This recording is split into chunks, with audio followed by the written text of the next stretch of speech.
results in some changes to bone structure and bone loss, and therefore NASA doctors like Dr. Sabongo are working on countermeasures such as exercise, diet, and drugs to maintain crew health. Prior to coming to Johnson Space Center in 2005 as a biomedical scientist, Dr. Sabongo spent 10 years in the Division of Orthopedic Research at the Mayo Clinic in Rochester. She can expand on anything that I have said and give you some more background as she goes through her lecture, but I introduce to you Dr. Jean Sabongo. Thank you, Janice. So I was told by Janice that they like to rotate these discipline-specific seminars for the Human System Academy on a 2-year basis, and so that was a little troublesome for me because in 2 years we maybe update our data set for maybe by 3, possibly 6 crew members, and so there really doesn't seem like there would be a lot of update to provide. But for those of you who may or may not have seen or the lecture that was given in 2013, I do have some updates. A lot of updates in our process and how we actually look at our risk. But more importantly, the theme is the same. That is, as we have research that's being conducted, it's just kind of revealing some more uncertainties in our process and in the tissue itself, and that fact bone is a very complicated tissue, and that this is a big challenge for us to really understand if we have a risk in our astronauts, and more importantly, if we are effectively evaluating our countermeasures. So these opportunities to provide these outreach lectures, both internally and externally, are very important, and I'm very happy to be able to have this opportunity.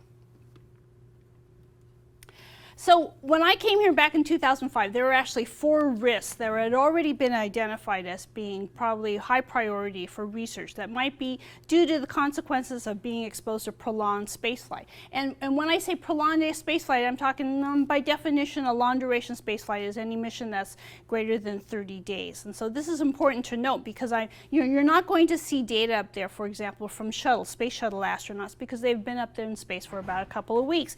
And the time period that they're exposed to spaceflight isn't long enough for us to be able to detect a difference using the technology and the measurements that we conduct now.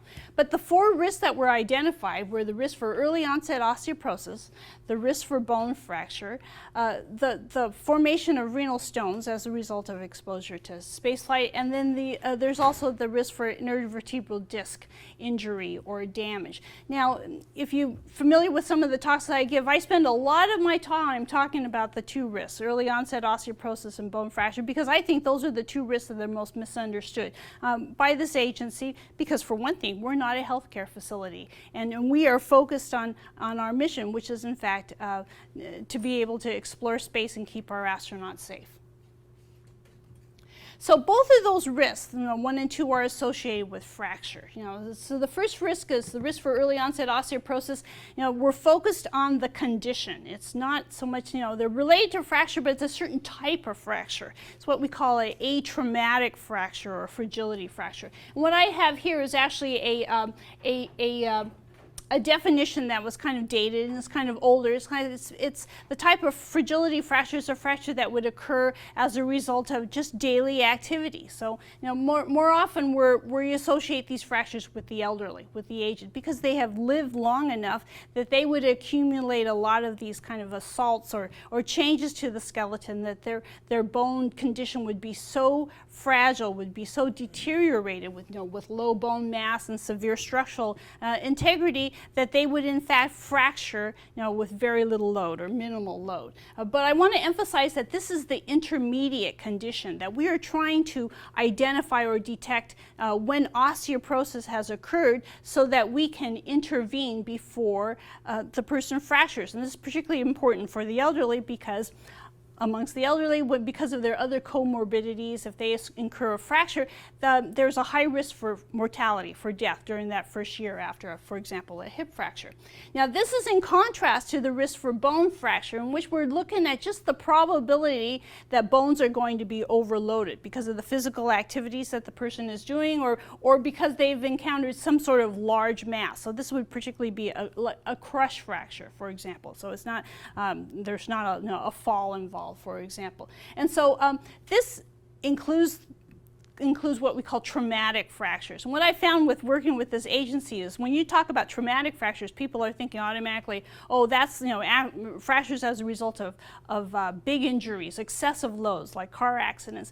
But sometimes it's just kind of a bad luck. It's just the correct orientation of the load. For example, if I were to fall and maybe concentrate all the energy of the fall on the edge of that curb, I can incur a fracture. Well, technically, if you fall from a standing height, that's incur a fracture, that's considered an atraumatic fracture. So there's a lot of biomechanics that's involved in being able to assess when are bones probably overloaded. It's the orientation of the load, and it's not so much just the condition of the skeleton itself.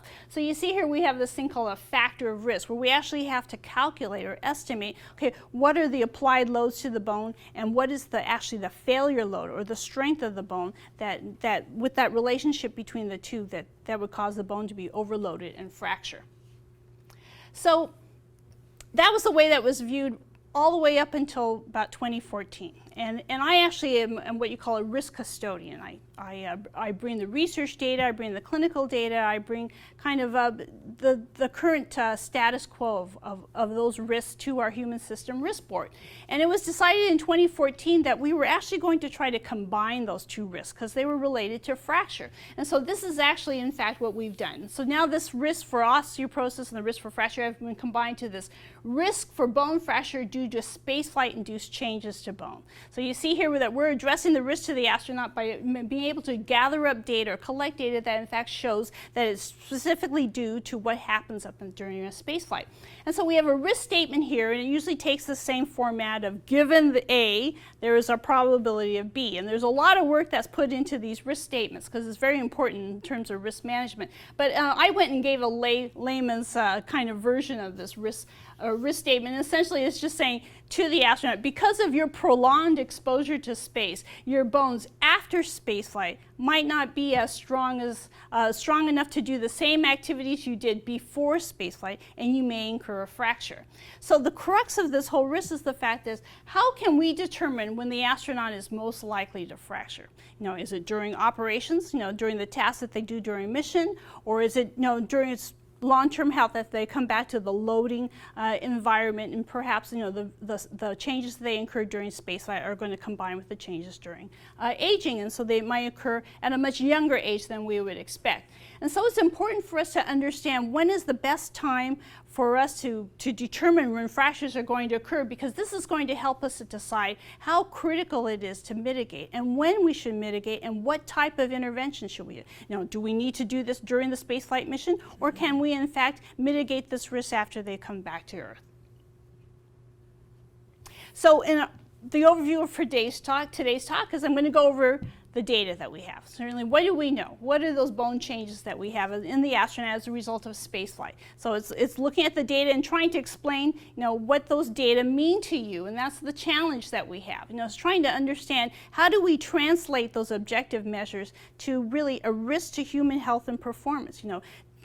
Just decline in BMD, does that really mean that our astronaut is going to fracture, or is that a high risk? And then finally, I'm going to give you a status of our path to risk reduction, which is kind of outlining some of the bold and innovative approaches that we are going to have to take, or that we're recommending that our research division take in order for us to be able to have the information and be able to have the test involved so that we could understand whether or not the astronauts, we are effectively mitigating their risk for fracture either during operations, mission operations, or after their return to Earth. So this is a slide that I used to show that from the very beginning of manned spaceflight, we have been trying to investigate or trying to characterize what the effects of spaceflight are on bone. But one of the things that people might not readily recognize is that there are actually two functions of the skeleton that are very important. And we actually capture those all in these kind of measurements that we're conducting here. So, for example, we know that the skeleton is a structural framework. It serves a protective function. It protects our internal organs, our brain, and encases our bone marrow, which is a source of hematopoietic cells. It's very important. But it also serves as a mineral reservoir. Minerals such as calcium, predominantly the mineral that's in bone is calcium, and it's the minerals that make bones hard. And calcium particularly is an important ion in the body because it's important for muscle contraction, for nerves transmission. It's also in what we call an intercellular messenger for cellular activities. So it's very important to have calcium in the body. So if we become hypocalcemic or deficient in calcium because of, for example, a deficiency in our diet, then the body is going to break down the skeleton so it could release calcium and bring up that level of calcium so that we can maintain that calcium homeostasis.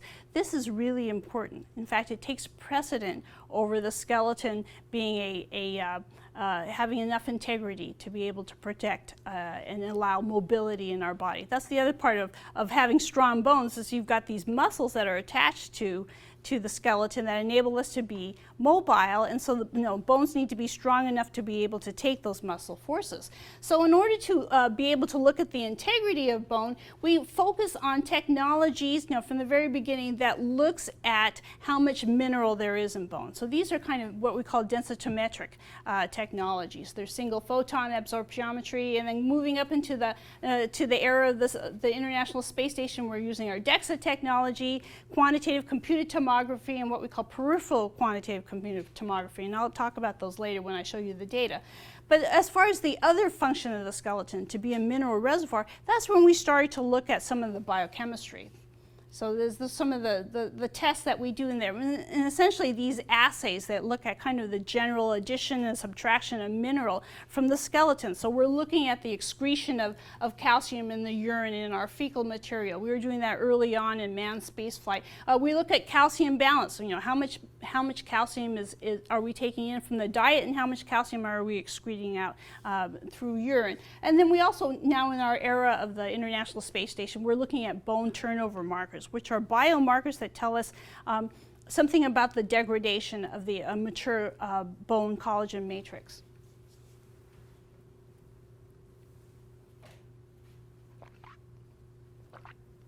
So this is a slide that I used that highlights kind of the incidence and the prevalence of age-related fractures that we have here in the terrestrial population. So we have, you see here the incidence of fractures as a function of the age of the human being. You see that it's very gender-specific, that men seem to have more fractures of the hip and the spine, but it occurs at a much later age than what you see with the women. And this is because of the fact that women go through another age-related phenomenon called menopause. And estrogen deficiency actually is a risk factor for increased bone loss, and so this kind of predisposes women to have a greater prevalence of hip fractures and also fractures that occur in the spine and in the wrist. Notice you don't see any fractures in the wrists in the men because men don't go through menopause, and what I'm going to talk about is through menopause you get a high rate of bone loss that you occur at skeletal sites that are very rich in a bone that we call trabecular bone or spongy bone. And so we don't have that condition in men, and so that's why they don't start expressing those or manifesting those fractures compared to women. But I want to emphasize that these are age-related fractures. These are declines in bone mass as a result of the aging process. This is not as a result of risk factors such as taking glucocorticoids, which is or prednisone. These are medications that can enhance bone loss. And it's also, these are not the traumatic fractures again, that are a result of encountering a load that would overload the bone and cause it to exceed its strength. So one of the things that helps us to understand or to predict fractures or a fracture condition, or high fracture condition in human beings is this technology called DEXA, or dual energy X-ray absorptiometry. And this is the test that we conduct here with our astronauts. We conduct it in our active astronauts and our retired astronauts on triennial basis every 3 years, and a little more frequently in our long duration astronauts, those who are serving in the ISS. That means before flight, after flight, and until they recover after they return. So one of the great benefits of this technology is the fact that it has improved precision. Actually, this technology didn't come out and didn't emerge until about the late 1980s, and it actually became a medical requirement about the start of 2000. when we started the ISS program. And so having improved precision means that there's a repeatability of the measurements. That if I were to do serial measurements, I wanted to make sure that it's not because of a drift, for example, in the technology itself. And this is important that some of the earlier technology that we're doing in manned spaceflight, what we're doing is we're taking some active, I don't have my pointer here, so I'm going to use see if I could do it here on my, oh, well, it doesn't show off. So you see here on the cartoon where you've got these two wavy lines that are going up. Those are activated photons. And what this technology is doing is measuring the photons as they are being transmitted through the body.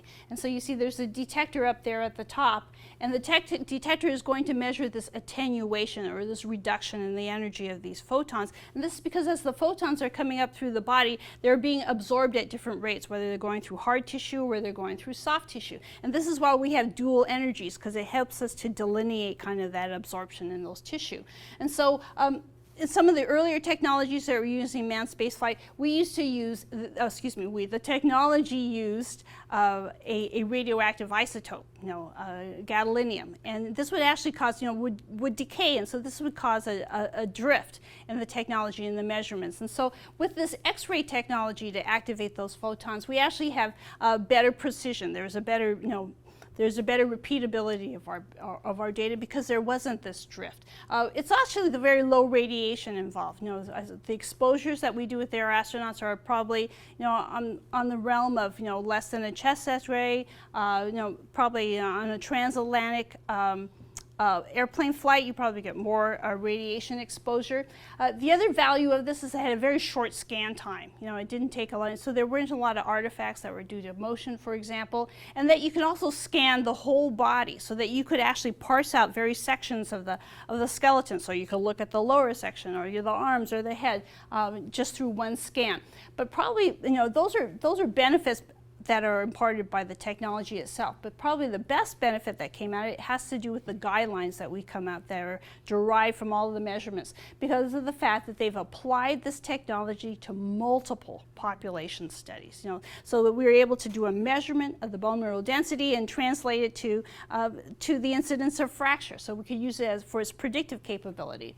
So in fact, those predictive data were what undergirded the kind of the guidelines to help us to diagnose osteoporosis. So for those of you who are of the age that you would go and have a DEXA scan performed, what they're looking for is they're looking for a T-score cutoff. A T-score is how many standard deviations your bone mineral density is, or the patient's bone mineral density is, from the average bone mineral density of a young, healthy population, one that does not fracture. And if you are 2.5 standard deviations below that, you are in a zone, so to speak, that would suggest that you would have osteoporosis.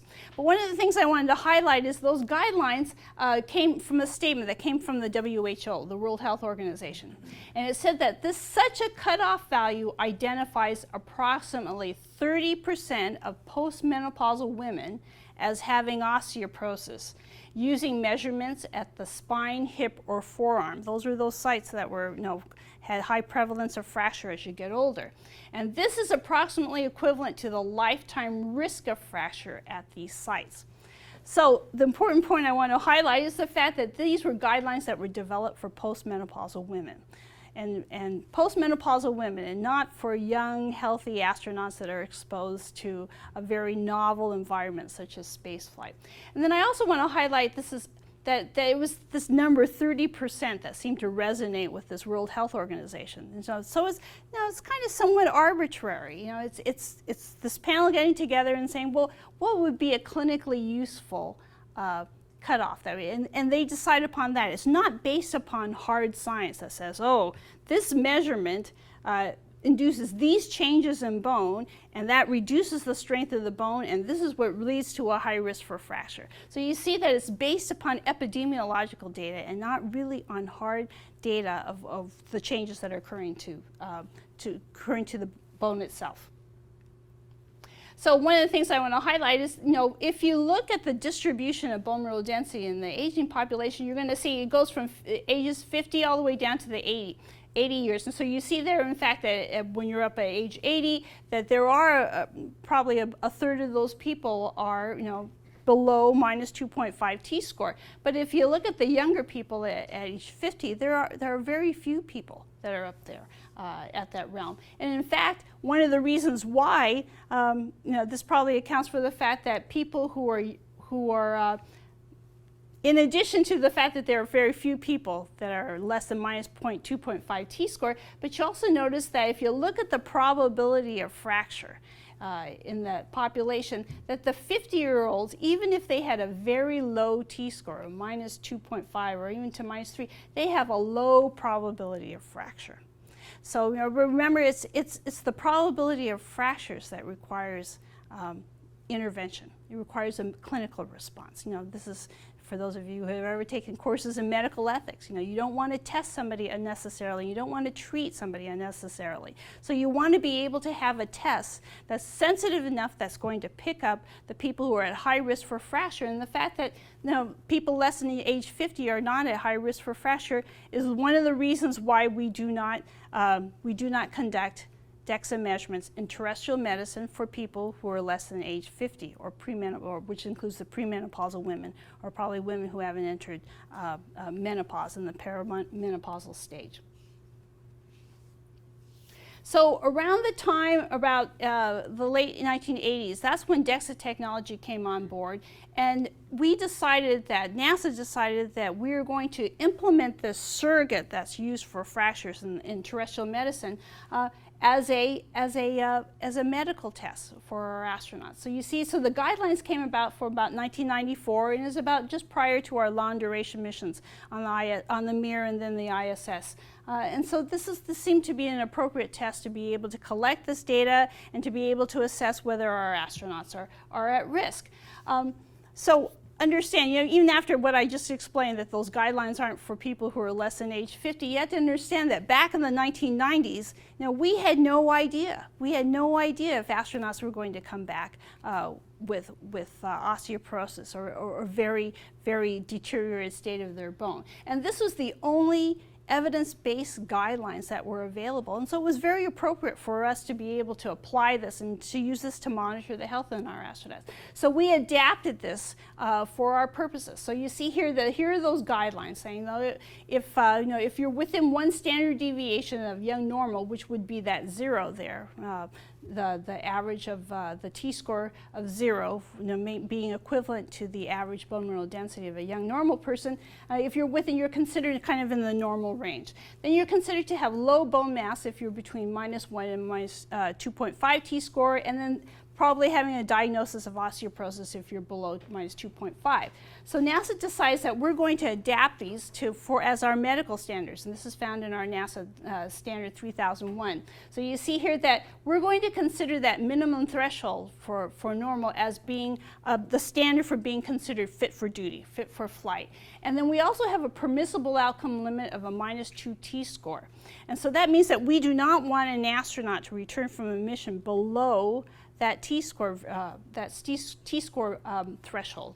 And so this puts the onus on us, the researchers, to develop countermeasures that would ensure that the astronaut stays above that minus 2 t-score.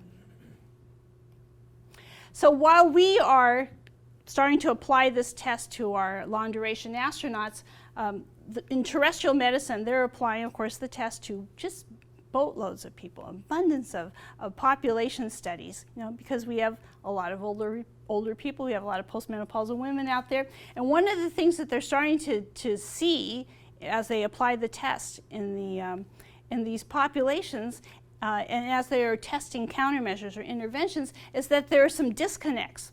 That they'll have an intervention, for example, that would increase the normal bone mineral density of these patients, but these patients would be fracturing. They'd still be having vertebral compression fractures, for example. Or there'll be people that were diagnosed as having osteoporosis, and they're taking, a classic example is bisphosphonate. They'll have a very modest improvement in their bone mineral density, and yet for the population, the incidence of fracture has reduced greatly, almost 50%. So that's saying that, there are some people who are not fracturing even though they have that diagnosis. So this led the field to, and this is also probably the most critical statement, is the fact it turns out that about almost 50% of some of the low trauma fractures that we're seeing in this population were occurring at bone mineral density levels that were greater than the minus 2.5 t-score. This is probably the most kind of alarming kind of hallmark that we're seeing, that there's something wrong with this test, that it's just not having the sensitivity that we need to be able to predict accurately. And so this led the field to say that the fragility of bone is influenced by factors that are not even detected by this test. Now, that in fact, bone mineral density, through all of these studies that are doing with bones that are being scanned and they're being broken, that actually bone mineral density accounts for only 50 to 70% of bone strength. And so there is in fact kind of another 50 to 30% that somehow influences the integrity of bone that we are missing when we're trying to assess the integrity. And so this led to this forum that was held back in 2005, which was actually the first year that I was here at JSC. It was held out in Bethesda, and it was called Bone Quality. So what is it, and can we measure it? So in the meantime, while we're trying to, the field out there is trying to understand what bone quality is, we continue to collect the data in our ISS astronauts because we needed to characterize. As I said, we didn't have any idea of what those effects would be. So a seminal paper came out in actually 2000, and this is by Adrian LeBlanc. And Adrian LeBlanc, had actually had the opportunity to apply DEXA measurements of bone mineral density. We actually brought the DEXA hardware out there to Star City, and he actually conducted these measurements in the cosmonauts. This is part of a cooperative agreement. And so when you hear that quote, astronauts lose 1 to 1.5% per month, those were actually first reported from this paper here. And so one of the things the important things that we gleaned from this data set is the fact that the losses and the declines in bone mineral density are site specific. So we see that the losses occur primarily in the lower half of the weight-bearing site. So it's the lower half of the body, it's the lumbar spine, it's the hips. Those are the sites that incur the greatest declines in bone mineral density. Whereas if you look at the arm, once again I don't have a pointer, if you look at the arm, you see that there's very little change. It's the upper half of the body, you don't see as much change. But the other thing that was gleaned from this data set is the fact that the losses were very rapid. We're talking about 1 to 1.5% of bone mineral density on a monthly basis, whereas the aged population is losing about 0.5 to 1% on an annual basis. So this is telling you, so if we know that we have this population here on Earth that incurs a lot of fractures as a result of age-related losses, and we're seeing these losses occurring at a much faster rate in our younger astronauts, and it kind of raises a concern, a hallmark that we need to be able to evaluate this a little bit more carefully. And this is what has led to the medical requirement to monitor these changes in our astronauts who are both active and those who are retired. So once again, those are changes in bone mineral density, but this is the actual clinical test. The clinical test is that t-score. This is what tells us whether or not they're at high risk for fracture, because you need to have a big evidence base out there, that a reference population that's going to tell you that you're at high risk for fracture or not.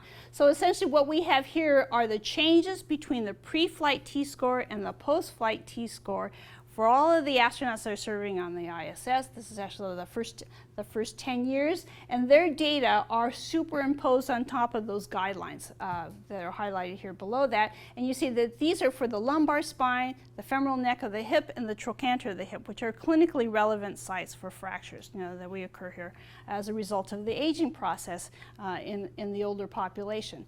So you see, if you look at these data, the first thing you're going to notice there's a lot of variability. Some people are increasing, some people are decreasing. I want to see that those that are in the yellow zone, those are kind of pretty much earlier in the space program. That since in the more recent years, I've said since 2005, since I came, most of the astronauts have been launched and they have returned in that light-colored blue zone here. So they're saying, so if you look at the data and purely on the basis of assessing fracture risk, you would say that all of our astronauts the countermeasures that we have in place are, are effective enough to prevent them from being at a high fracture rate. But one of the things that is very interesting is, I don't know if you could see that the arrow that I have there, but there are some astronauts that are losing almost 1.5 standard deviations. And this is, there are no data that tell us that the percent change relating to the percent change in bone mineral density to fracture risk. There's only these T-scores. And so this is something that was troubling to some of the scientists, it's troubling to some of the osteoporosis specialists, but currently there are no guidelines for us. This is something that that's perhaps a hallmark for osteoporosis specialists, and they would probably implement some sort of watch and monitor for that particular patient. But, and this is just reiterating the fact that, while the T-score relates fracture risk, it's the change in the bone mineral density that at least kind of gives us some knowledge as to what is happening with the skeleton relative to what we know about the population here on Earth. So with this recognition that bone mineral density by this DEXA technology kind of has these disconnects and probably doesn't have the sensitivity that it has to predict fracture, there is this new requirement. And this is the new definition kind of for osteoporosis. So it is in fact a skeletal disorder. It's characterized compromised bone strength. It predisposes the subject or the patient to an increased risk for fracture. But bone strength is actually a reflection of an integration of two features, and that is bone density, which is essentially how much mass there is, by the DEXA technology, and bone quality.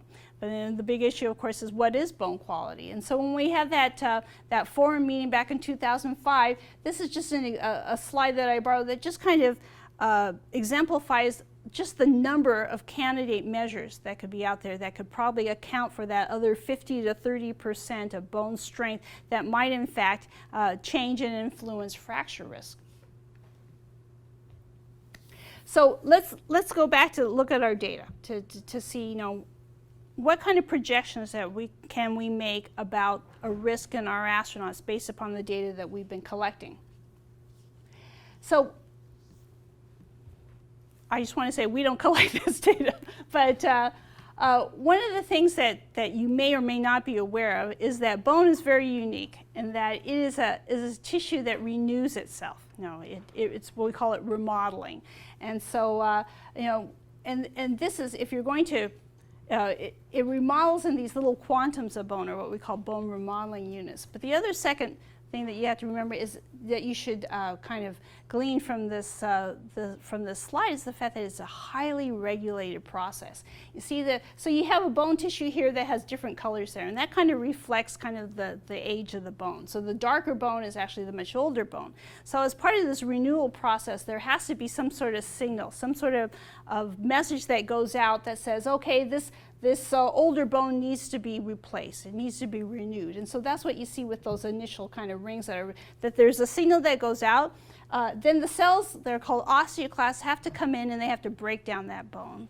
And then soon after they break down the bone, that this team of osteoblasts, which are bone-forming cells, needs to come in and start replacing that bone, which is actually two phases. You have to lay down a collagen matrix, and then you have to mineralize that matrix. You need to put that calcium in there that makes it hard.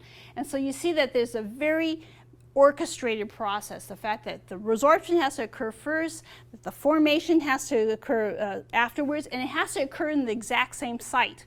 Or else you're not remodeling. It's like remodeling your home. It's having somebody demolish your kitchen, but then you go and you remodel your bathroom. That doesn't really, improve your home. And this is where you have to have it in the exact same site. And this is that process. And this is a process that's occurring primarily in what we call the trabecular bone, or the cancellous bone. And that's this area here. When I'm going to show you this is the proximal femur, or the hip, and this is that spongy bone that you see in that bone marrow compartment. And this is the type of remodeling that occurs there. Now the remodeling that occurs in the cortical bone, which is this compact area, occurs at a much slower rate and through an entirely different process. So, but this is primarily for that trabecular compartment. So this is to show you that cartoon just didn't come from somebody's imagination. It actually comes from data, that there are people, and I happen to be one of them, that actually goes and takes bone biopsies and does these measurements. And we measure the cells, we do tetracycline labeling of the patient, we're able to calculate the formation rates. And you see down here on the bottom, the two images on the bottom, that represents a state of very rapid high turnover. So you have both, a lot of resorption that's occurring here, very aggressive osteoclast. You have some formation that's laying here. They're laying down the osteoid that's going to be mineralized. This is showing with the tetracycline labeling that there's a lot of formation going on, whereas these are the two, the normal states. And so, so there's a lot of information, or there's a lot of background or knowledge that we have as far as how bone remodels and what is considered normal and what is considered abnormal. So what does that mean though in terms of fracture? So you have this is that remodeling process of the trabecular bone, and on the left there you have what's called normal, or kind of the normal speed, and then what you have here on the right is what's accelerated remodeling. And you notice here that what you have, so you have that process of removing bone and replacing bone again, but in this case it's happening so quickly that the second phase of resorption, or kind of removing the bone, is occurring so soon before the previous recycling has occurred, where the formation has been filling up. So when it turns over very quickly, and that regulation process is disrupted, it can lead to kind of a weakening of the bone structure, that there's an underfilling of those cavities, and that's what leads to this fragility that you see in the trabecular bone. There's also some insight that we get from the biochemistry. So I talked about some of the biochemistry, the assays that we do. We look at the bone turnover markers. So one of the things that we do as part of our medically requirement evaluation is to measure what we call biomarkers for bone resorption and for bone formation. They're either in the urine or in the blood. And so this is a mature collagen matrix for the bone. And so you've got these collagen fibrils, and they're connected together by these crosslinks. And so when that bone breaks down, you would start to see an increase of these crosslinks that are appearing in your urine. You would also see fragments of the mature collagen matrix. So it could be at the C-terminal end, which we call CTX, or it could be at the amino-terminal end, NTX. So our nutritional biochemistry laboratory that does all of these assays, we actually share a lot of data with them, because it helps us to understand, okay, when we start to see, and I'll show you the data, when we start to see these changes, we have a little bit insight into the cellular activities that are occurring to go alongside of the bone mineral density measurements that we're conducting. So here are some of those data. So here is off here in this larger section is actually a graph that shows the biomarker for bone resorption, the NTX. And so we have a pre-flight measurement here, we have post-flight measurements here after they return to Earth, and in this box here are just the specimens that were returned from flight from which they conducted the assays. And then these are the markers for bone formation. These are peptides that are released by the osteoblast during their phase of formation. So so what you see here is that during the flight period, that there's an increase in these markers. Then you see the increase in these degradation products of the collagen matrix. So this is saying that there's an increase in the breakdown of bone during the flight, but it seems to be restored back to the pre-flight level after they've been returned to Earth. Now, if you look at the formation process here, and you see these peptides, you see if you have those same box for the flight period, that there's no impact of spaceflight. You don't see any change there. Actually, there's no significant difference from their pre-flight measurement. So this is saying that this whole process of remodeling, remember we saw in the previous cartoon, they remove it and replace it, somehow has been disrupted.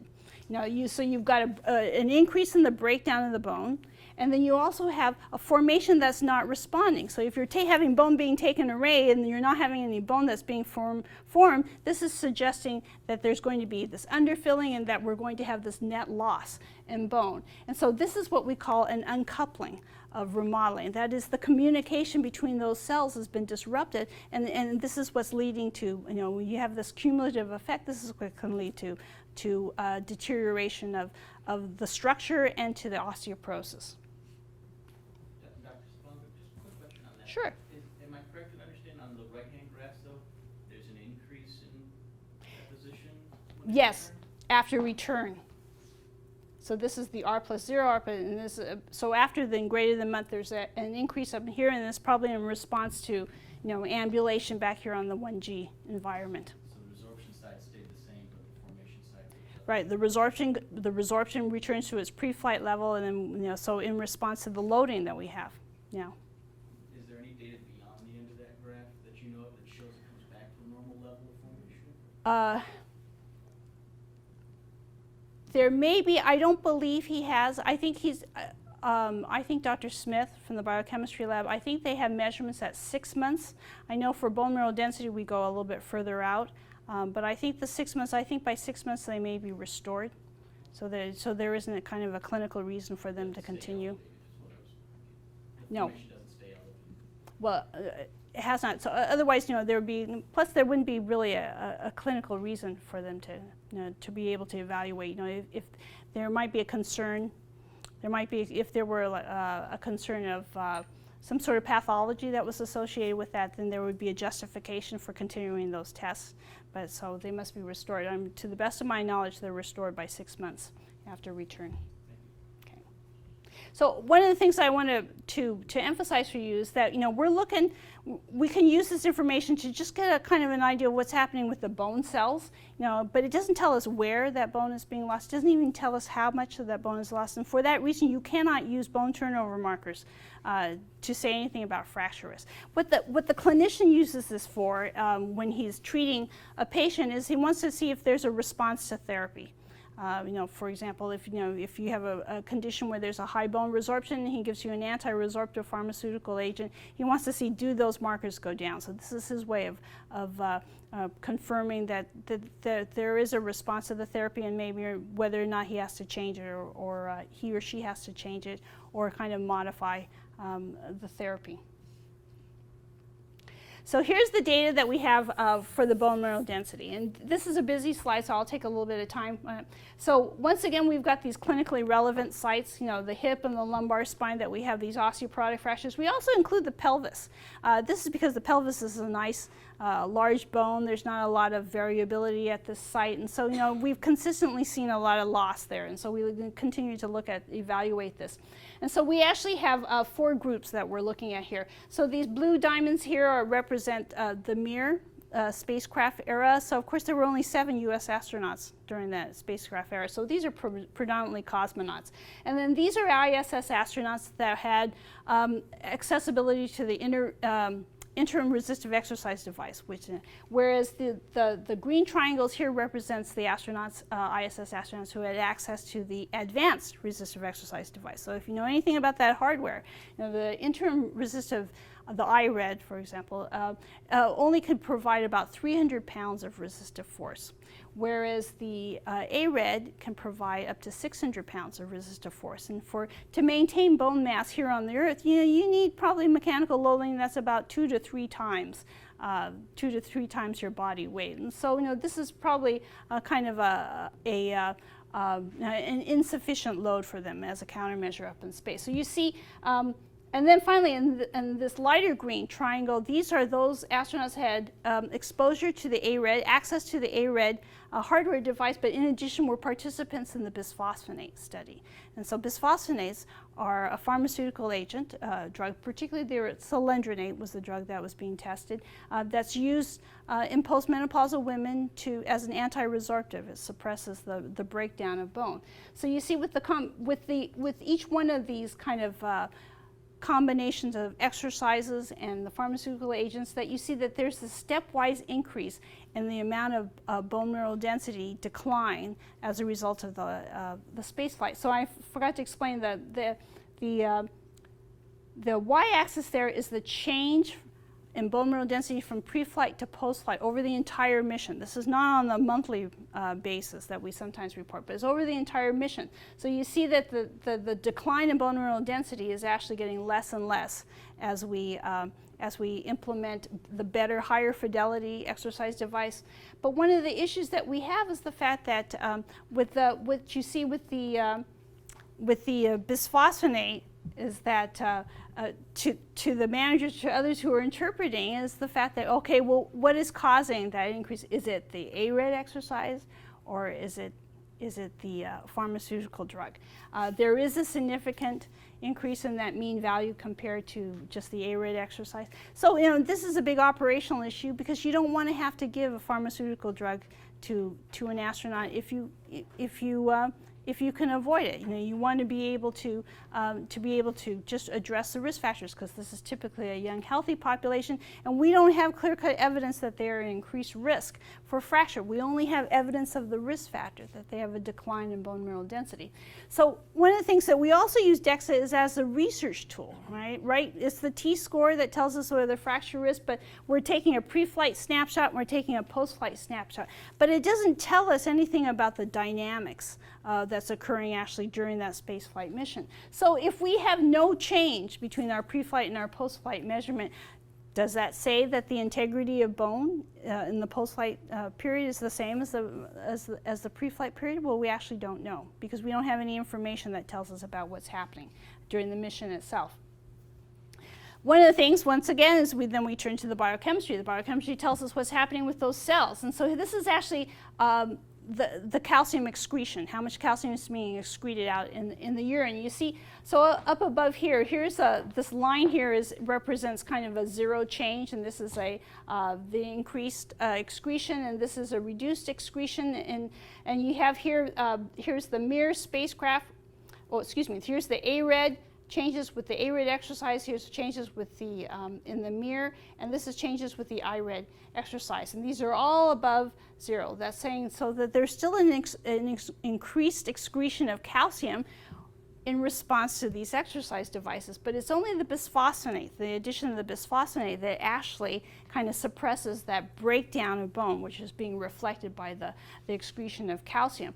And so, and I want to say the same pattern that you see here is also seen with the bone turnover markers for bone resorption. And so the interpretation of this is the fact that we know that bisphosphonates, through the mechanism of the pharmaceutical agent, is that it actually targets the osteoclast, and it reduces the activity, or actually induces death of those osteoclasts, and so it reduces bone resorption. And whereas exercise seems to be a stimulator of the osteoblasts, which stimulates them to form bone. And so this is why you don't see an anti-resorptive effect of exercise on the calcium excretion as a marker. So another kind of limitation of the DEXA technology is it cannot determine changes in bone size. Remember when we looked at the technology, is that you're looking at the transmission of these photons as it's going through, in one direction through the body. And so essentially what you're measuring out how much mineral there is in kind of the projection of the bone, or kind of like in the shadow of bone. This is why it's called an aerial bone mineral density. Bone mineral density is a volumetric term, but we're only measuring grams of mineral per centimeter squared. And so for that reason, you can't pick up changes in bone size. And we know from bone biology that actually bone can be added on in two locations. It can be added not only on the periosteal surface, which is the outside surface of bone, but it can be added onto the inside surface of bone. And that actually, from biomechanical algorithms, we know that when the mass is distributed further out from the neutral axis, that is a much stronger bone. That is a stronger cylinder. And you can see that in terms of the compressive strength and the bending strength of bone. So by not being able to pick up changes in bone size, we're just picking up changes in bone mass with the DEXA technology, we aren't really assessing accurately the changes that are occurring in bone strength. And I hope to show you later, I don't know if I am, but to show you later, that exercise, in fact, is a countermeasure that changes the size of bone. Yes. On that previous slide, where you're saying that the bone changed and added, the middle one has added density on the outside of the bone? Is that what? Right. You're So saying it's added more calcium and added more bone.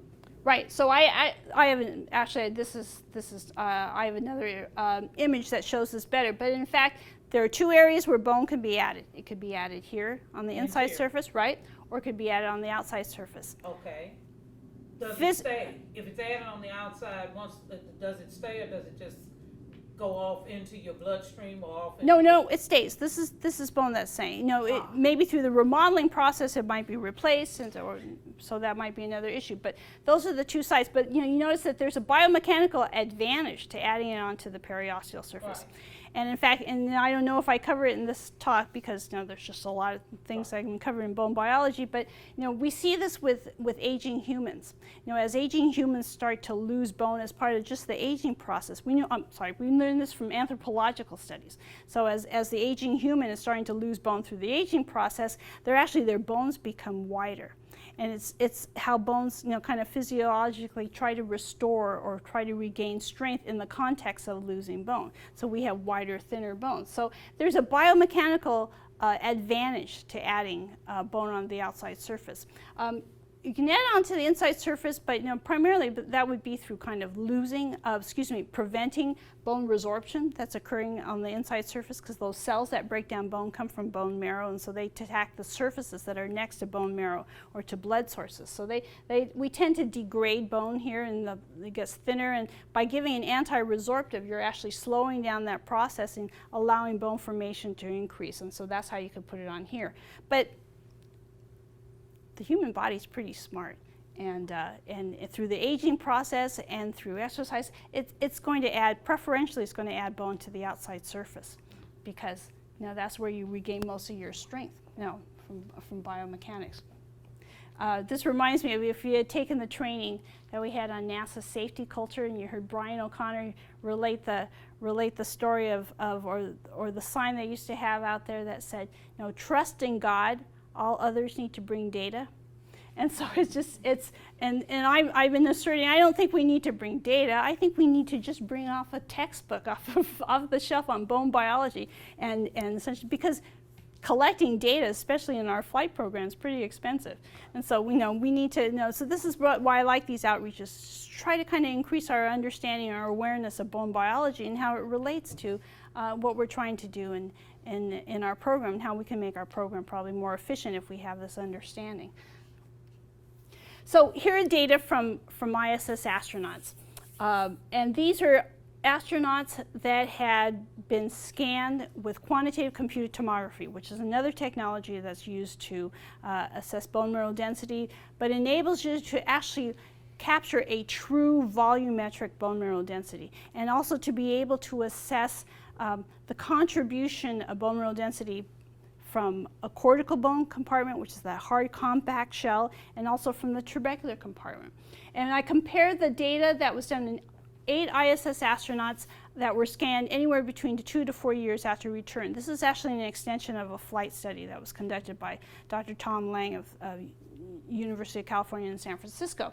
So he wanted so we had 8 additional, he asked for an extension of the study, had 8 additional astronauts come in and agree to be scanned, and because they come back at staggered times, it's anywhere between 2 to 4 years. So here is how many days after landing in which that scan was performed, and then this is actually a ratio of the post-flight measurement to the pre-flight measurement. So if they are restored to their pre-flight measurement, they're going to be at or above this red line here, which stands for 1. And so you see here, so he has a measurement of the spine, lumbar, the lumbar 1 through 5 for vertebral bodies of the spine, the lower spine. But for the QCT, we only look at lumbar 1 and 2 because it's radiation prohibitive. There's a much higher radiation dose that's associated with QCT. So here are those exact 8 astronauts. So you see here when we assess DEXA measurement of bone mineral density, I have aerial bone mineral density, you see, well, it looks like the astronauts are kind of being restored to their pre-flight level, over a period of time after return. But if you look at their trabecular compartment of their spine, this is excluding the cortical bone shell, that you see that they're still continuing to lose. And I point these out because these are beyond the measurement era of the technology here. That what seems to be looking like they're restoring, they're in fact continuing to lose. And this is after they've been returned to Earth.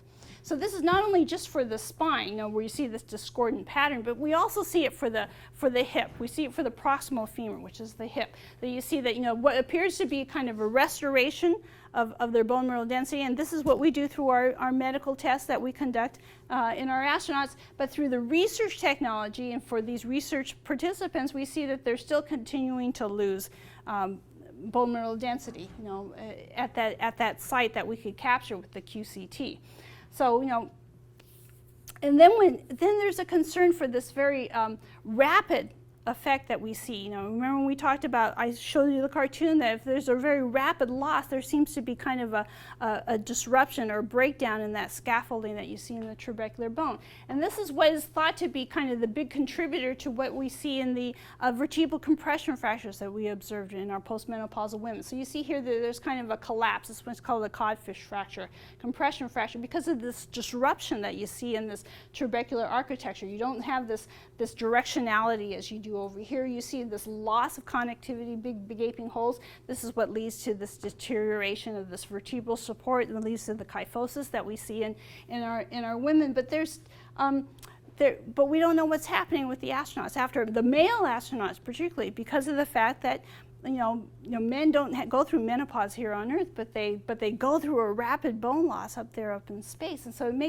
raises this kind of this concern. We also don't know, we know there's a rapid decline in bone mineral density, but we don't really know if what the disruption is on the microarchitecture. One of the reasons why is because we don't have a technology that enables us to look at this. We're able to know this because there are a lot of postmenopausal women. There are a lot of cadaver studies that are being conducted, and we also don't know what the impact is on the hip. We know here on Earth we always follow that cortical bone shell that kind of provides most of the support, but we don't know what the contribution of that trabecular compartment to the hip might make to the overall integrity of that bone. So there are ways that we can quantify this. I came from the world of looking at iliac crest biopsy, so we can in fact quantify when there's an increased separation of the trabecula, when there's an actual loss of the connectivity. But what we actually need to understand is where amongst the astronauts are we reaching a point of no return? Is there an irreversible change? And that irreversible change is when you have this loss of connectivity. Because once these trabecula are separated, there's no approved way of reconnecting them back again. And so, we want to be able to detect when that occurs so that we know if there's an appropriate time to convene or to intervene, and whether it be through some sort of anti-resorptive pharmaceutical or to ensure that the astronauts have a much greater starting bone mass so that they can accommodate some of these rapid changes. Okay. So I showed you a whole lot of data. What is this? But what does this mean in terms of fracture risk, right? This is what the flight surgeon is going to stand up to me and goes, okay, I get it. This goes up, this goes down, but tell me, does this mean I have to treat my astronaut? Does this mean that they're going to fracture? And so this once again is the crux of this whole trying to understand this risk. So remember, I remind you that there's this new requirement that we need to understand, what that additional measurement is going to be. But in addition, there's a requirement from the Food and Drug Administration that that whatever measurement we come up with to try to understand fracture risk with this new bone quality, we have to have data to show that it can predict fracture, and if we have an intervention, we have to show that it can in fact mitigate fracture, using this new surrogate measure that we have out there. And those are pretty big requirements for NASA to try to meet, because for one thing, they're expensive, they're long drawn out studies, and we don't have a lot of subjects. In the bone field, they're talking about thousands of subjects, hundreds at the very least, and we also don't have a lot of baseline information to work off of, because remember, we don't have young people. Young people don't fracture, and so we didn't do a lot of measurements in terrestrial medicine for people less than 50 years of age, and certainly we have our data from our astronauts, but we have nobody to reference it back to.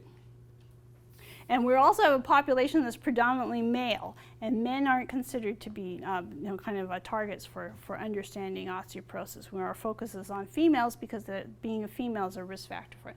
So this is just to show you that in response to trying to update kind of the clinical guidelines, something to go beyond bone mineral density, the clinical world develops a fracture calculator. It doesn't tell us the relative risk. Remember the data, oh, we chose a threshold that gives us 30% probability of fracture and 30% of the population is affected. This is an actual calculator that's going to estimate the probability over a 10-year period for fracture. But look at the data that goes into this in order to develop this calculator. You know, they have 60,000 subjects and there are over something like 6,000 fractures that they're using. It requires that many subjects in order to have enough confidence in the trends that you're seeing to be able to drive clinical decisions. And this is what's important, you know. Clinical decisions are not based upon p-values. They're not based upon being able to determine an effect size. They're based upon the ability of a test to accurately assess or be specific for having predicting a fracture in a population and being very sensitive to picking up those fracture cases. So this is an issue for the human research program in the bone discipline. It's the fact that, you know, we've got this new requirement, and so this makes our research gaps very broad and very wide and extensive. And then the other message that I try to, it's probably going to be, I like to use words like unlikely, but I think more accurately it would be impossible. It would be impossible to reach the level of evidence that would be required to validate a new measure of bone quality as a fracture surrogate so that we could accurately assess fracture probability in our astronauts. Primarily because we have very low numbers, and we have and a very low number of fractures in that population to begin with, and we have very limited time. We need to be able to make decisions by 2020 if we're going to be able to assess, make decisions for our exploration class missions. And so, you know, the whole risk to all of this is the fact that we may be underestimating fracture probability and the efficacy of our countermeasures if we keep restricting ourselves to measuring bone mineral density, which is a technology that seems to be, which is an important predictor of fracture for a population going through age-related bone loss, but maybe not very appropriate for a population that's going through a very atypical bone loss. So I called in the cavalry, and back in 2010, I think the challenges of trying to communicate this message to our agency, required some high-powered people, some people who are very familiar, who are policymakers in the field of osteoporosis, and who are actually familiar with atypical bone loss. These were experts that came from the field of male osteoporosis or from rheumatoid arthritis, which is another way of inducing bone loss. They also came from the field of nutrition and also from physical medicine rehabilitation, which uses exercise for osteoporosis. And so we brought them together to look at our data, but not as the way that I presented the data to you here, which is as group meets, but actually presenting them as case reports, as if they were seeing individual patients and looking at not only just their bone mineral density, but looking at all of their risk factors, looking at their family history, looking at what they did in flight. What was their physical activity level? Was it less, or was it more, or was it greater than what they do here on Earth? Looking at their medications that they're taking. So it was a very exhaustive preparation of these case reports, so that this clinical panel in this closed meeting could in fact look at these patients on an individual basis and then kind of make a collective assessment of what their risk is and to make recommendations of what approaches that we need to take in order to address these risks. And so essentially the charge is, what are we supposed to do with our long duration astronauts, which is represented by the age in the box there, in order, first of all, in order to say, what is that clinical trigger? What is that measurement? If it's not minus 2.5 t-score, what should it be that's going to say that the clinicians need to kind of respond to them? And so, as we changed our focus to fracture, we realized that there's a different ways that we have to look at fracture. One is we have to look at fractures during ops, which is being able to assess overloading a bone, which means we have to bring in that biomechanical component. We need to look at the physical activities that they're doing and to be able to assess, okay, what are the loads are, what are the conditions of bone, and what is that probability that they might, during a much longer mission, they're more likely to fracture than, for example, during a 2-week sortie on the lunar surface. Then if we're looking at the fractures during the long-term health, we're also going to be able to, one of the things that the panel said is, you have to look at the irreversibility of those changes that are occurring during spaceflight, because if they persist, if we still have those declines, there's a greater likelihood that they're going to combine with just the expected decline that we're going to see with aging, and the combination of the two is what's going to drive fractures to occur at a much younger age. But there's also this other period here, this period probably like right soon after they return to Earth, and where they have kind of a change in bone strength. It's not pathological, they don't have osteoporosis or anything like that, but just a decline in bone strength. Remember that and the fact that they're a very physically active cohort. They're a very physically active population, and they might not be able to have that strength that they had as they did pre-flight to be able to do those same activities. And so I think this is more that fracture risk period, maybe, I don't know what the period would be, 3 to 5 years essentially, but it's just to represent, it's that period that perhaps they're not just getting enough information from our current tests to be able to relate to them, either through their flight surgeon or directly to them, that maybe they shouldn't be doing some of those same activities until they're restored to that level. So one of the things that this panel, osteoporosis panel, said, there are some things that we all have to accept or be aware of from the very beginning in order to be able to move forward.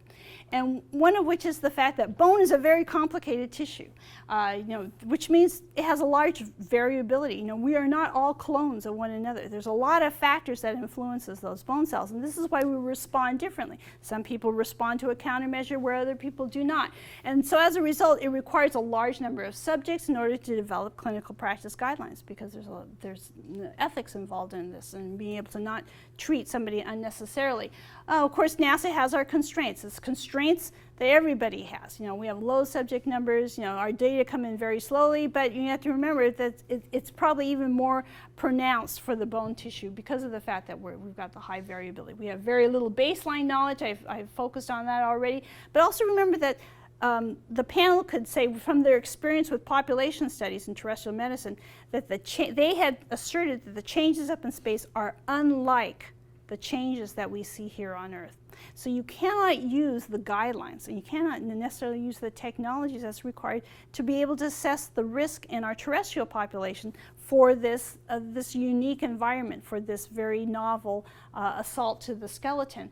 And so as a result, we have to do something about our bone standards. We need to modify them because these are the standards that help us evaluate the level of countermeasure efficacy, and the fact that it would not be applicable to our long-duration astronauts means that we're probably doing them a disservice if we're not exploring new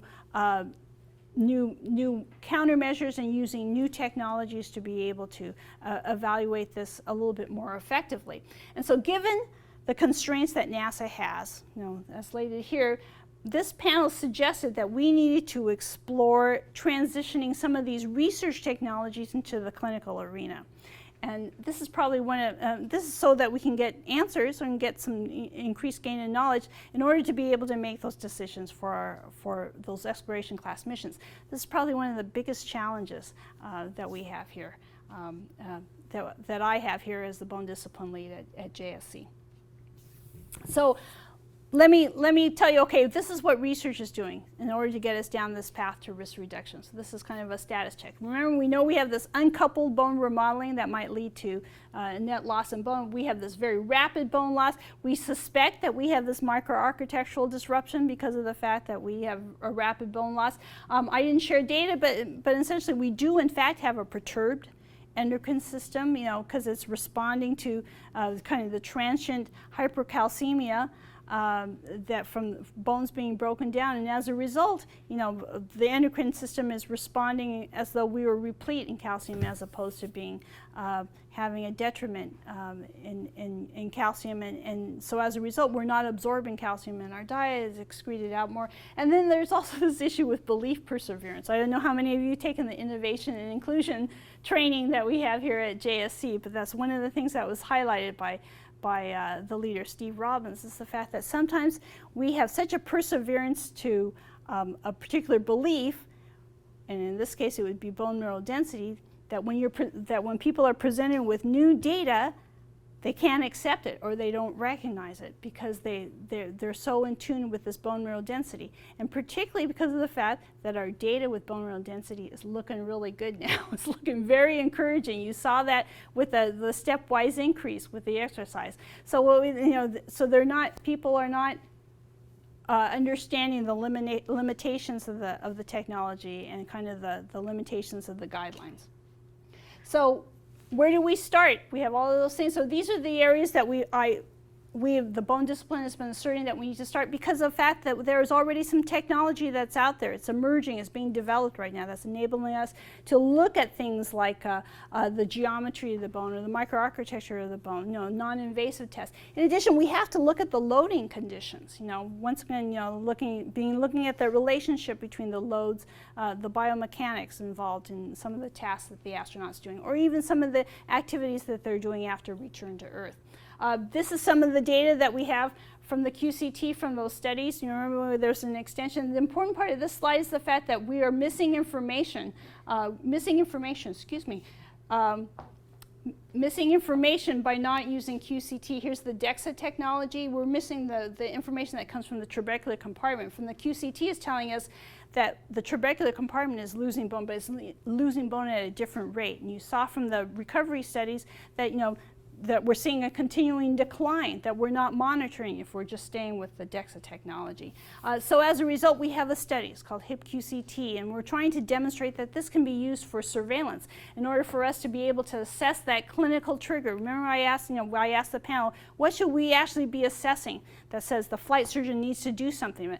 And they after looking at the data, they said they should be recovered in that trabecular compartment of the hip by 2 years after return to Earth. If they are not recovered, then they need to see an osteoporosis physician, specialist, so that he can evaluate, okay, what's happening?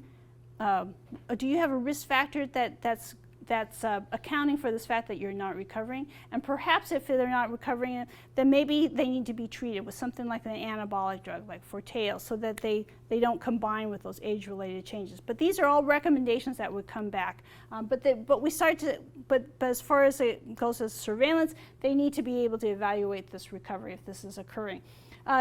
Then plus by implementing this as a surveillance modality, I would like to be able to just collect the data that says something about bone structure, because this it helps us to understand. We gather up more data until we know what to do with it. And predominantly we want to just, because this is funded by research, I have to have a hypothesis. And so it has to be hypothesis based. And one of the things that I asserted is that we would be able to delineate the effect of a biochemical countermeasure from a mechanical countermeasure, because a mechanical countermeasure is going to be more likely to increase the periosteal surface of the bone, because that's where the osteoblasts are, and that's where the strain is experienced more in a cylinder, is on the outside surface. So they're experiencing the strain, and remember, it's a biomechanically advantage for them to increase bone on the outside. Whereas the anti-resorptive drugs, or the pharmaceutical drugs, or the nutritional countermeasures could, in fact, because they circulate, are going to have more of a direct effect on the osteoclasts, which are more resorbing on the inside surface. So we'll be able to delineate that by using the QCT technology. And I wanted to show that there's actually evidence in the population that says that this is an important site in which to assess recovery of the hip. This is why they identified it as a clinical trigger, because that site is an independent predictor for hip fractures in the aged. So at the very least, we need to ensure that our astronauts have been recovered at that site, so that they aren't predisposed to this fracture risk by having this persistent decline in their hip trabecular compartment. And then I was concerned about microarchitecture. There's this new technology that's coming out. It's very attractive because of the fact that it doesn't require an additional scanner. It's just a new way of analyzing the DEXA scans that come off it, and it's being able to assess deterioration of the microarchitecture, and this is for the lumbar spine. So you see here for the long duration astronauts, you see this decline in in this what we call a trabecular bone score, but you see that there's a different pattern when you look at the DEXA technology, because for one of the things, the DEXA technology, as we get older, we start to go to degenerative changes in our spine, and that's picked up by an increase in bone mineral density. So this is the long duration astronaut, here's the short duration astronaut, and this is just to demonstrate that we're actually getting two different pieces of information, and valuable, that could tell us something about the changes and the recovery that's kind of after spaceflight. And one is focused primarily on that trabecular compartment of the spine, and being able to perhaps come up with a threshold that says, well, maybe we need to intervene here so that prevent compression fractures.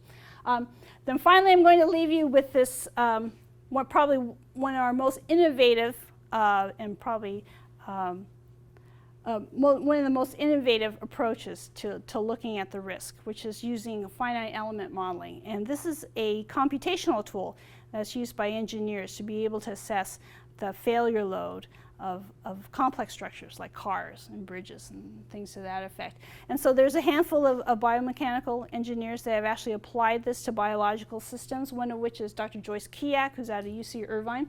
And she was a collaborator with Dr. Tom Lane. She actually developed a model so that she could predict the failure load of the hip for two loading scenarios. One is an axial load, so it's like a one-legged stance when you take a step, and the other one is if you're going to fall backwards and to the side, which is represented here. And actually her correlation, being able to predict the fracture and then actually break these pieces of cadaver bones is, something like the R squared of 0.9 or 0.95. It's very, very good. And so she actually applied this to the astronauts. And so there were 11 astronauts on that QCT study. So you see there's a lot of variability in the response. You can generate a kilonewton force of when that bone would fracture. And actually, so here's her pre-flight measurements for those 11 astronauts, and then here's their post-flight measurements, which is about 6 months later. So you see there's a lot of variability. But there are people who, or there's a person that lost as much as 30% decline in their strength in that loading position. For the fall loading, there's one person that has lost 24%. There's somebody who's actually gained in their strength. So once again, what should we use? I know this is somewhat dated, but I love these commercials. So, which is a better test for us to be able to evaluate bone strength? Should it be DEXA technology, which is that surrogate, or should we use finite element modeling? Well, if you use DEXA technology, you're using one measurement that's being able as a surrogate, and it's such a good surrogate because we have all that population data that really aligns it to fracture. But when you use finite element modeling, when she developed the model, she's actually integrating all of these parameters of bone. The material properties of the bone when she developed those little 3mm cubes of tissue and did an elastic modulus for each one of those.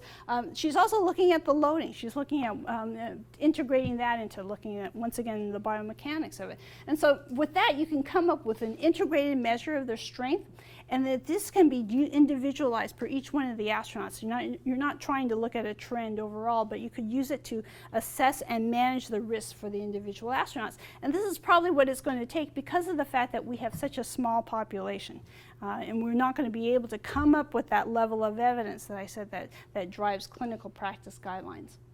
And so what we're doing in that regard is we're trying to come up with some sort of guidelines that say, okay, this is the strength that they should have before they go on a mission of X period of time, and this is the non-permissible outcome. They shouldn't be below this when they come back from a mission. And we actually look to the population data out there that actually, so this is data that comes from the Aegis Iceland study. So you see here in the triangles, you have the fracture cases, and then you have the non-fracture cases in this aged population, and then we have the astronaut data. We have the pre-flight measurements, and then we have the post-flight measurements. And so we put together this task force. This is a group of people, the biomechanical engineers that actually ran some of these finite element modelings, and the PIs of the population studies that have QCT and finite element modeling. And so when they looked at these data, there were actually several pieces of data that they looked at. When they looked at the data, then obviously the first thing is there's this big gaping hole in the middle. And if we were going to try to come up with guidelines, we're going to have to somehow fill up that hole. And so actually there were two of those PIs comes from the Mayo Clinic. And they have a cohort up there that runs from age 20 to 97 to just evaluate bone health. And so they actually donated their QCT scans. And it was decided amongst this group of modelers that they would have Joyce Kiak, they would use her, from the previous slides, they would use her modeling and to be able to conduct her modeling on those QCT scans so that we could fill up this population case. And then this task group would come in again and look at the decline in bone strength as a result of spaceflight and the decline in bone strength as a result of aging through these cross-sectional measurements, and try to come up with thresholds that we could recommend back to say, these are the standards that you need to be able to assess countermeasure efficacy and be able to assess fracture risk, non-permissible outcomes, a fit to duty for duty kind of standard, and this would be used to supplement bone mineral density. So it's not to replace bone mineral, but to supplement bone mineral density, kind of increase our knowledge of what's happening. And in fact, there's a group of the Glenn Research Center that actually kind of predicts fracture for various missions using a probabilistic risk assessment. They look at how many loading events that are occurring. They look at the biomechanical algorithms that assesses the load to the bone with those particular tasks, and they look at the probability that one of those loading events is going to overload bones. And this is the probability that comes forth that we present back to the Human System Risk Board for each one of our design reference missions. The 3-year mission to Mars, the 6-month habitation of the lunar planet. So what we'd like to do is we'd like to be able to their current model is based upon bone mineral density as a surrogate for bone strength when they're looking at the ratio of applied loads to bone strength. But what we'd like them to do is to actually start putting in some of the QCT data and some of the finite element modeling data, which is a better assessment of bone strength, and see how that changes our probability of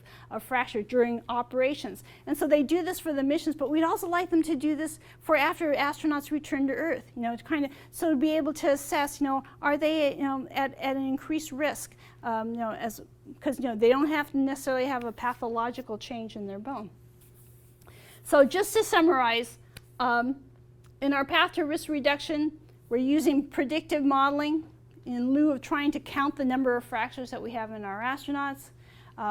We have an understudied group, so we're really leveraging the insight from principal investigators who are looking at population studies. So they know what age-related bone loss is like, they know what terrestrial bone loss is like, so they can easily recognize kind of the atypical things that we see in our astronauts. Spaceflight effects are very different from bone, we know that. So for that reason, we need to transition some of those research technologies that are a little bit more sensitive and more expansive in terms of the measurements that we conduct in the skeleton itself.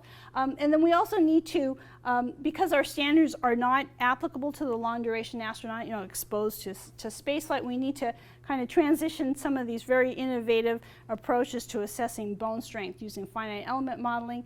And then in terms of being able to deal with kind of our low subject numbers and our very slow data acquisition, we feel that we can counterbalance some of those constraints by, in fact, transitioning some of these very innovative technologies. So how are we doing on time? You had 2 minutes. You kicked right in. For my 2 hours, I have 2 minutes? Oh, no, because they have to ask questions. Oh, sure. So I'm going to stop there. They've got questions.